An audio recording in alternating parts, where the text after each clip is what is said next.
to understand that, one must first understand what is meant by a dimensionless number.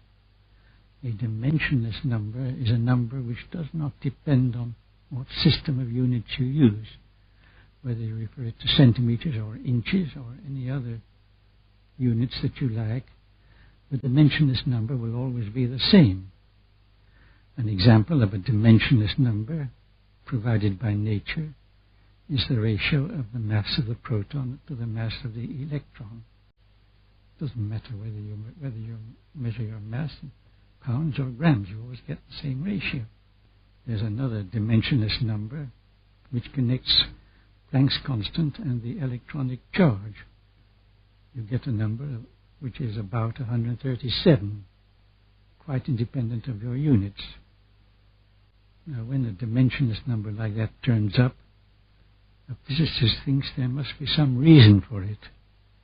Why it should be just, 137 and not 256 or something quite different. And at present one cannot set up a satisfactory reason for it, but still people believe that with future developments a reason will be found. Now there's another dimensionless number which is of importance. If you have an electron and a proton, the electric force between them is inversely proportional to the square of the distance. The gravitational force is also inversely proportional to the square of the distance. The ratio of those two forces does not depend on the distance. That ratio gives you a dimensionless number. That number is extremely large, about 10 to the power of 39. Of course, it doesn't depend on what units you're using. It's a number that is provided by nature, and we should expect that theory would someday provide a reason for this number. How could you possibly hope to get an explanation for such a large number? Well, you might connect it with another large number, the age of the universe.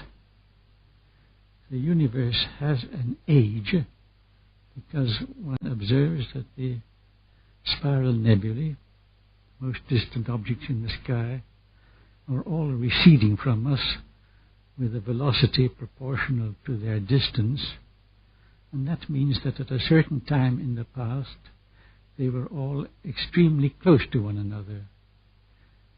The universe started quite small, or perhaps even as a mathematical point, and there was a big explosion, and these objects were shot out, and the ones that were shot out fastest are the ones that have gone the farthest from us. That explains the relationship, Hubble's relationship, that the velocity of recession is proportional to the distance. And from the connection between the velocity of recession and the distance, we get the age when this universe started off. It's called the Big Bang hypothesis. There's a definite age when the Big Bang occurred. The most recent observations give it to be about 18 billion years ago. Now you might use some atomic unit of time instead of years. Years is quite artificial, depending on our solar system.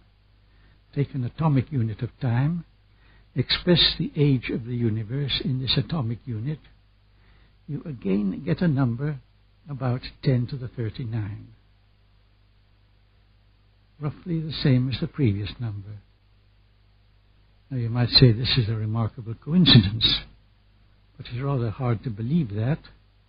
One feels that there must be some connection between these very large numbers, a connection which we cannot explain at present, but which we will be able to explain in the future when we have a better knowledge both of atomic theory and of cosmology.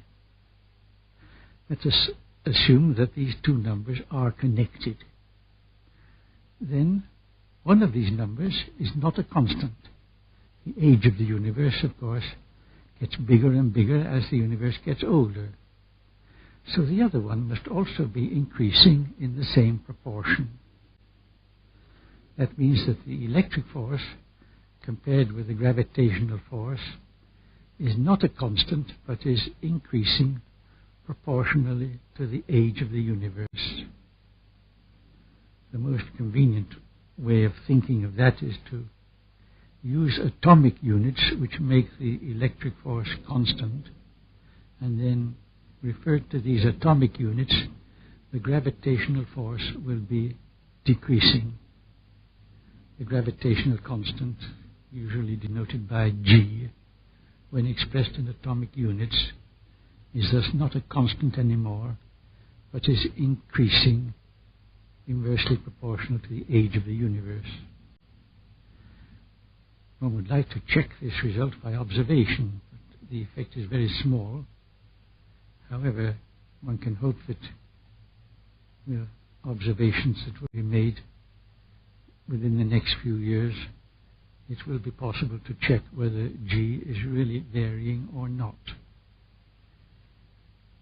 If it is varying, then we have the problem of fitting in this varying G with our previous ideas of relativity.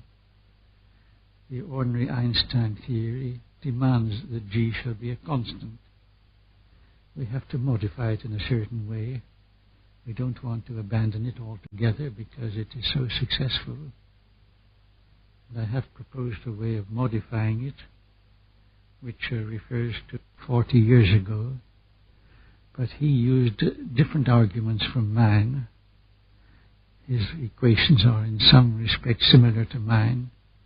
In other respects there are differences, so that this theory of mine is essentially a different theory from Milne's, although based on some ideas which were first introduced by Milne, and one should give Milne the credit for having the insight of thinking that perhaps the gravitational constant is not really constant at all. Nobody else had questioned that previously. The amount of particles, elementary particles, protons and neutrons in the universe is about 10 to the 78, the square of the age of the universe. And it seems again one should say that that is not a coincidence. There's some reason behind it, and therefore the number of particles in the universe will be increasing proportionally to the square of the age of the universe. So that new matter must be continually created.